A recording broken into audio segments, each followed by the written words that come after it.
Shalom, selamat pagi semua anak-anak teacher. Apa kabar kalian saat pagi hari ini? Teacher berharap semua anak-anak teacher dalam keadaan sehat.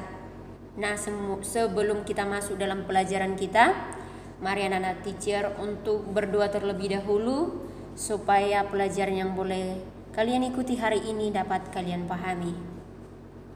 Baik, setelah berdoa, pelajaran kita hari ini yaitu tematik kelas 5, tema 1 organ gerak hewan dan manusia, subtema 2 manusia dan lingkungan, pembelajaran 3. Mari kita lihat gambar berikut ini. Ini adalah gambar tentang keragaman budaya di Indonesia, di mana keragaman di Indonesia mulai dari budaya, suku, bahasa, dan juga keadaan ekonomi Indonesia. Nah, di sini kita akan membahas satu persatu tentang bagaimana keragaman di Indonesia. Seperti pada gambar ini, yaitu keragaman suku budaya. Kemudian keragaman agama. Di Indonesia memiliki 6 agama yang diakui. Kemudian keadaan alam Indonesia, di mana Indonesia memiliki keragaman alam yang sangat luar biasa, di mana Indonesia berada di dalam garis khatulistiwa, di mana kekayaan alam Indonesia sangat indah sekali. Nah, seperti pada gambar ini, Indonesia memiliki alam yang baik itu daratan, perairan, pegunungan, dan juga tambang, dan masih banyak lagi. Inilah kekayaan alam Indonesia. Nah, di sini amatilah peta tentang Indonesia berikut. Di sini ada 2 jenis peta. Pertama yaitu peta umum, dan yang kedua adalah peta khusus. Dari kedua peta ini kita akan belajar apakah perbedaan dari kedua peta ini, ya. Yang pertama adalah peta umum. Peta umum adalah peta yang menggambarkan suatu daerah secara umum. Contohnya, ibu kota, kenampakan alam, atau kenampakan buatan daerah tersebut. Mari kita lihat peta Indonesia 34 provinsi. Nah, sesuai dengan penjelasan bahwa peta umum yaitu menjelaskan ibu kota, berarti kalau provinsi berarti ada ibu kotanya, di mana Indonesia memiliki 34 provinsi, mulai dari Sabang sampai Merauke, mulai dari Aceh sampai ke Papua. Nah, di sini tersebar 34 provinsi, dan tentunya 34 provinsi ini memiliki ibu kota yang berbeda. Seperti Aceh. Aceh ibu kotanya Banda Aceh. Sumatera Utara ibu kotanya Medan. Riau ibu kotanya Pekanbaru, dan selanjutnya seperti kita Kepulauan Riau. Kita di Batam ini posisinya adalah Provinsi Kepulauan Riau. Kepulauan Riau ini ibu kotanya Tanjung Pinang, bukan Batam ya anak teacher, kalian harus mengerti di sini. Kepulauan Riau ibu kotanya Tanjung Pinang.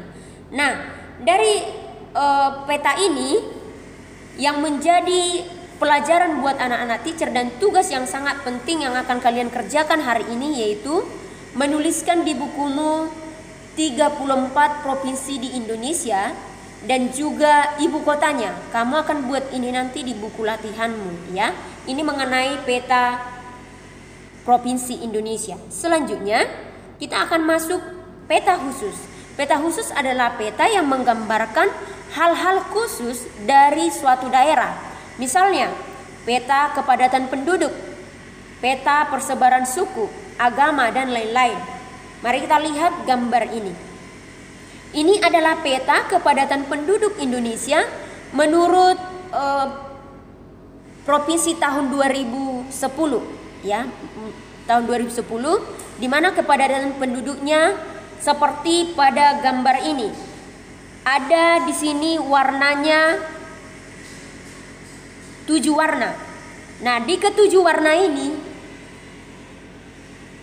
kita boleh melihat yang berwarna hijau paling muda, yaitu di atas 10 km persegi kepadatan penduduknya. Nah, di dalam kepadatan penduduk ini, kalau di atas 10 km persegi itu berada di Papua Barat. Kalau kita perbesar Papua Barat, warnanya warna hijau terang. Nah, kalau kita lihat kepadatan penduduk warna hijau berikutnya adalah 10 sampai 49 per kilometer persegi orangnya. Kemudian yang selanjutnya 50 sampai 99 per kilometer persegi. Dan kemudian yang warna kuning 100 sampai 199 kilometer persegi. Kemudian yang warna peach yaitu 200 sampai 599 per kilometer persegi. Dan ada warna orange 600 sampai 1299 per kilometer persegi. Ini di tingkatan ke-6, di mana kepadatan penduduknya sudah per kilometer persegi itu 600 sampai 1299 kilometer persegi. Nah, kalau di warna merah adalah tingkat kepadatan penduduk yang paling tinggi, ya. Nah, ini menurut sensus penduduk 2010. Nah, sampai sekarang, Nak, mungkin kenaikan dan kepadatan penduduk semakin meningkat. Bukan lagi seperti ini. Mungkin saja sudah warna merah di DKI Jakarta, karena di situ kepadatan penduduknya sangat banyak. Karena dari seluruh penjuru Indonesia, karena DKI Jakarta adalah ibu kota Indonesia, makanya di situ pertemuan dari semua suku yang sangat banyak dicari orang-orang, sehingga di sana kepadatan penduduknya sangat tinggi. Tetapi kalau di bagian Papua Barat, yaitu karena ini termasuk pegunungan dan juga dataran rendahnya juga sangat dalam, sehingga penduduk di sana masih sangat sedikit, ya. Tapi ini masih sensus penduduk tahun 2010. Kita tidak tahu 2021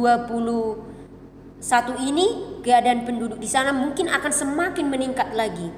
Nah, mari kita lihat juga persebaran penduduk sangat erat kaitannya dengan tingkat populasi atau kepadatan penduduk Indonesia yang terjadi secara tidak merata. Benar, karena tadi sesuai dengan warna peta tersebut menandakan bahwa kemerataan persebaran penduduk di Indonesia tidak rata, ya, karena juga termasuk pencarian nafkah, kebutuhan lapangan pekerjaan juga dipengaruhi juga dari persebaran penduduk tersebut. Kurang lebih 60% penduduknya tinggal di Pulau Jawa, yang mana pulau ini memiliki luas kurang lebih 6% dari luas wilayah daratan Indonesia. Nah, dari sini bisa terlihat bahwa daratan Pulau Jawa memiliki kepadatan penduduk yang lumayan tinggi. Berdasarkan hasil sensus penduduk 2020 yang dilakukan Badan Pusat Statistik atau BPS hingga September 2020, jumlah penduduk Indonesia tercatat mencapai 270.203.911 jiwa. Ini tergolong tinggi peningkatan jumlah penduduk di Indonesia mulai dari tahun 2010 sampai 2020. Peta suku bangsa di Indonesia.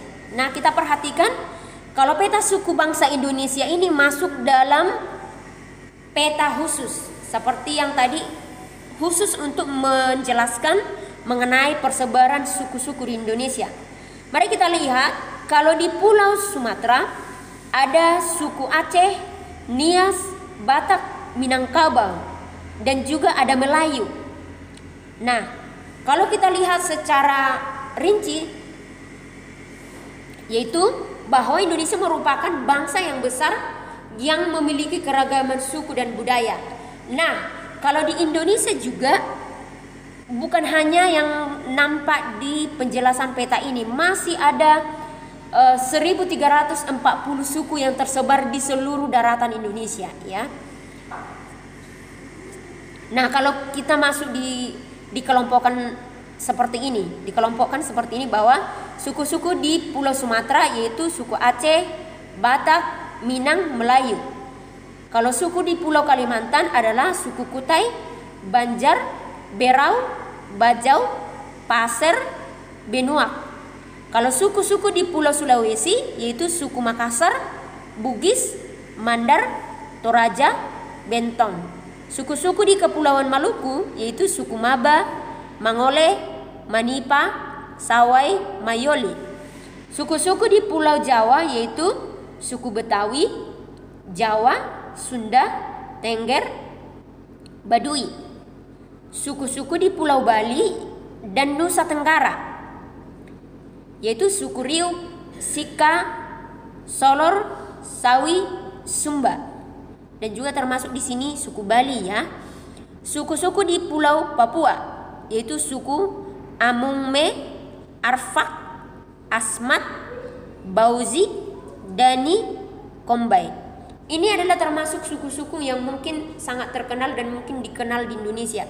Tapi lebih dari situ masih banyak lagi suku-suku yang tersebar. Mulai dari ini penjelasan dari suku-suku pulau-pulau terbesar. Kalau pulau-pulau kecilnya masih banyak lagi suku-suku yang lain. Indonesia merupakan negara yang sangat beragam.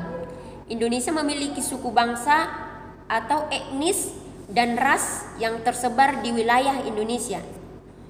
Merujuk pada sensus penduduk oleh Badan Pusat Statistik tahun 2010, Indonesia memiliki sekitar 1.340 suku bangsa. Tetapi di sini anak-anak teacher jangan salah pengertian. Ini suku bangsa, bukan berarti bangsa Indonesia kalau kita disatukan oleh Pancasila, sehingga kita ada di negara kesatuan Indonesia dan juga kita disatukan oleh Pancasila, di mana dasar negara kita adalah Pancasila. Jadi pemahaman kalian mengenai suku bangsa itu beda. Kalau dibilang suku bangsa berarti beragam, tapi kalau kalau bangsa berarti satu, yaitu Indonesia, negara kesatuan kita. Nah, selain keragaman suku bangsa, Indonesia juga dianugerahi keragaman agama. Saat ini ada 6 agama yang diakui oleh pemerintah untuk dianut oleh masyarakat, yakni Islam, Kristen, Katolik, Buddha, Hindu, Konghucu. Adapun Islam menjadi agama dengan jumlah pemeluk terbesar di Indonesia. Peta persebaran agama di Indonesia yaitu yang warna biru adalah persebaran dari Islam, yang warna merah adalah Katolik, kuning Buddha, Kristen yang warna orange, yang warna ungu Hindu, Konghucu yang warna pink. Nah, dari peta persebaran ini, Islam menduduki populasi tertinggi pemeluk agama di Indonesia. Dan nomor 2 adalah Kristen, kemudian Katolik, kemudian Hindu, Buddha, Konghucu. Nah, tetapi itu adalah agama yang diakui. Tetapi masih ada kepercayaan lain yang masih saja dipeluk oleh suku-suku yang ada di Indonesia. Dan tentunya kepercayaan itu belum diakui di Indonesia, hanya ke-6 agama ini.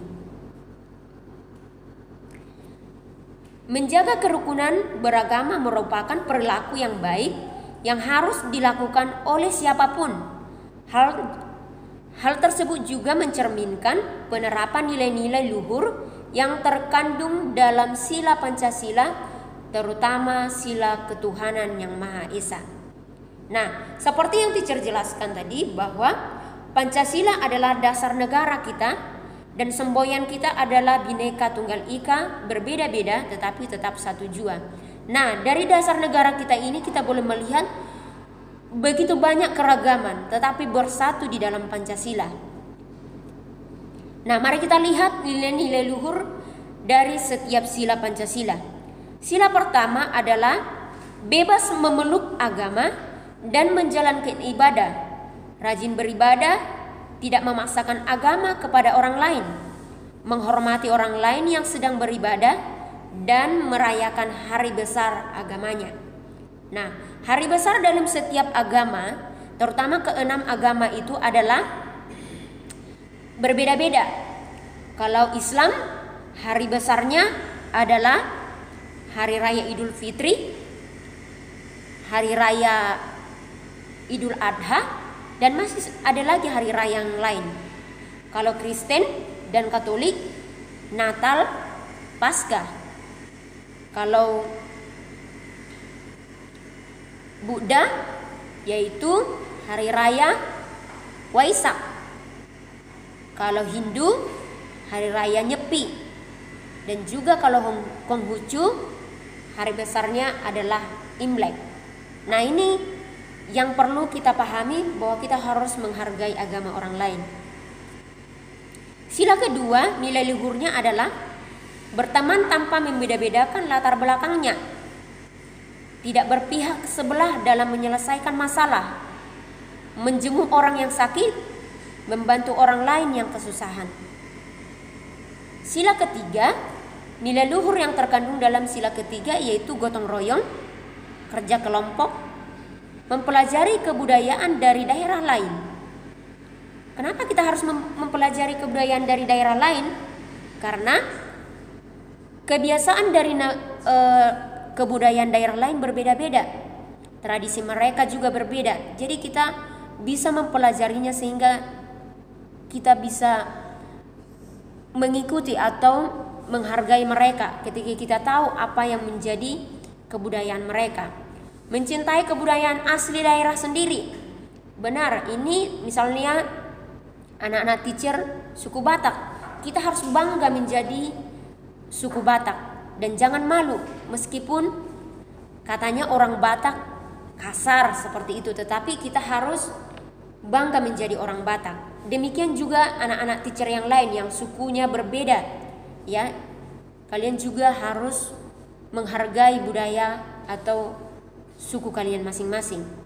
Mencintai produk buatan dalam negeri. Selanjutnya, sila keempat, nilai luhur yang terkandung dalam sila keempat yaitu pemilu. Pemilu ini adalah pemilihan umum. Kalau di pedesaan, boleh ini memilih kepala desa. Kalau di kota, kita memilih wali kota. Kalau di provinsi, kita memilih gubernur. Kalau kita di negara atau bangsa, kita memilih kepala negara atau presiden. Nah, perlunya itu pemilu, di mana pemilu di Indonesia dilakukan sekali 4 tahun. Nah, dengan usia 17 tahun ke atas, kita wajib melakukan tanggung jawab kita untuk memilih siapa yang menjadi pemimpin kita. Musyawarah untuk mufakat, ini biasanya di dalam rapat penting untuk mencapai keputusan yang baik. Tentunya keputusannya harus keputusan bersama, bukan pribadi. Pemilihan kepala desa, ini teacher sudah sampaikan tadi, menghargai pendapat orang lain, tidak memaksakan kehendak dan pendapat kepada orang lain, melaksanakan keputusan bersama secara ikhlas dan bertanggung jawab. Nilai-nilai luhur yang terkandung dalam sila kelima yaitu memiliki kedudukan yang sama di muka hukum. Kita Indonesia adalah negara hukum. Jadi hukum itu sama rata, baik itu miskin atau kaya. Kalau memang salah, hukumnya tetap sama, ya. Jadi tidak ada perbedaan yang miskin dan kaya, suku ini hukumnya tetap sama, ya, menjalankan hukum masing-masing. Melaksanakan pembangunan dan menikmati hasil-hasil pembangunan nasional secara bertanggung jawab. Nah, inilah nilai-nilai yang terkandung dari kelima sila Pancasila yang kita pelajari hari ini. Pancasila menjadi pandangan hidup bangsa Indonesia. Maka dari itu, perilaku dan sikap masyarakatnya harus mencerminkan nilai-nilai luhur Pancasila. Meskipun demikian, sering kita jumpai dalam kehidupan sehari-hari perilaku orang-orang di sekitar kita yang tidak mencerminkan nilai-nilai Pancasila. Ya, benar. Karena apa? Ini mungkin perilaku, kebiasaan yang membuat orang-orang melakukan hal-hal yang tidak benar dalam kehidupan. Misalnya, di lingkungan sekolah, perilaku yang tidak sesuai dengan nilai-nilai Pancasila. Yang pertama, memilih teman hanya yang kaya saja. 2, tidak mau meminjamkan peralatan sekolah kepada teman.